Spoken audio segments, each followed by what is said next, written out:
Magluluto tayo ng mandi. Mandi. I put the basil, hill, and laurel. Dahon ng laurel at saka hill. Ayan, ang ating chicken, guys. Ito ang gagamitin natin pag luto ng mandi. Ayan. Tapos, lagyan natin ng salt. Guys, nilagyan ko na ng asin o salt. Ayan, magluluto tayo ng mandi. Ayan guys, nagpakulon tayo ng tubig para madaling kumulo ang ating tubig. Ayan, lagay lang natin dito sa ating, ayan, nilagay ko na at papakuloyin natin ang ating tubig. Ayan guys, kumulo na ang ating tubig. Ilalagay ko na po ang ating chicken o manok. Ayan, papakuloyin po natin siya at lulutuin natin ng 30 minutes. Ayan, lulutuin po natin ng 30 minutes ang ating chicken.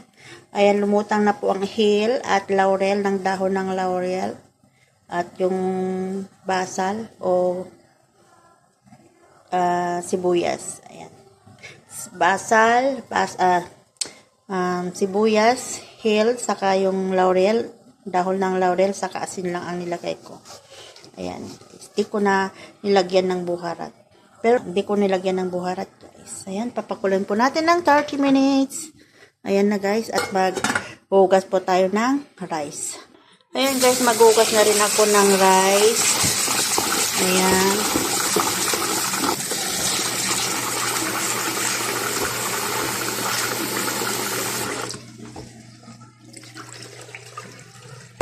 Ayan, pagkatapos natin hugasan guys ng 5 times,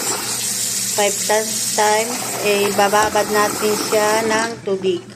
Ayan, katapos natin, ibabad lagi na natin sa kumukulong tubig. Ating chicken, ayan, pwede na siya. Pwede nang lagay sa oven.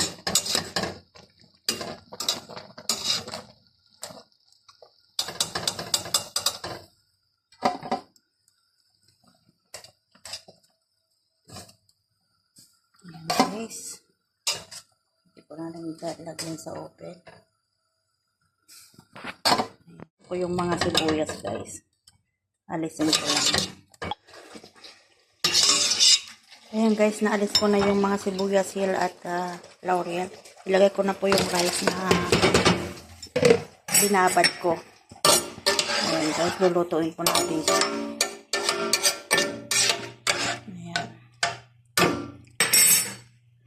Ayan guys, lutuin muna natin ang ating rice.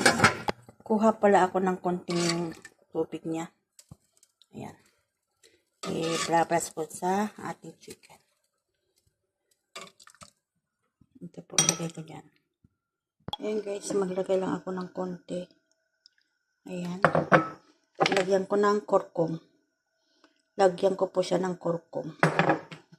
Ayan guys, ang ating kurkum. Mix lang natin siya ng ganyan. Ayan. Ito po ng chicken natin na i-blabas po natin ng ganyan. Ayan. I-blast po natin yung chicken. Ayan. Ayan. Pagluto ng mandi guys.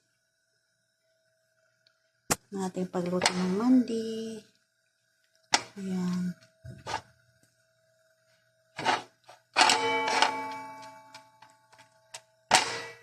Tapos lagyan natin sa oven.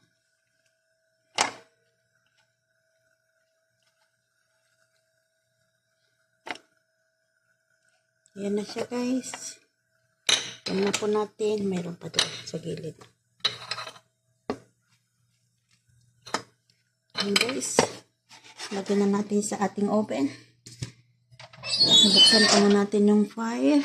Ayan. Lagyan na natin ang ating chicken. Ayan, guys. Lutuin muna natin. Ang ating chicken.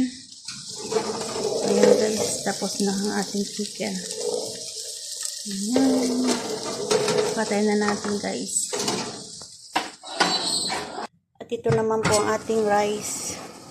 Ayo, konti na lang po. Paham. Ayan, habang maluluto ang ating paham. Habang niluluto natin ang paham, ayan na po yung chicken natin. Ready na po siya. At ang ating rice, Ayan guys. Maglagay tayo ng kurkum. Maglagay po tayo ng kurkum sa ating rice, sa ating mandi. Ayan. Ibus na natin yung soup kanina na inalis natin. Ayan.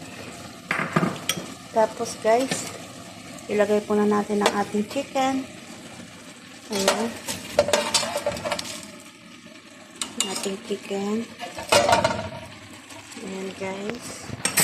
Ito na yung aluminum natin at ang ating lagay natin yan. Yung paham natin, patay na natin yung apoy. Ayan. Ang pagluto ko ng mandi guys ay ganun. Tapos lagyan ko ng oil. Ayan, pangpabango siya. Tapos takpan natin guys. Ayan na siya. Takpan na yan. Ayan po ang aking mandi. Ayan ang tinatawag kong nating mandi guys.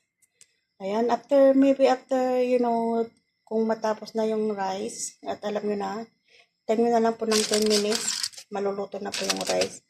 Ayan guys, done na po ang ating mandi. Thank you for watching.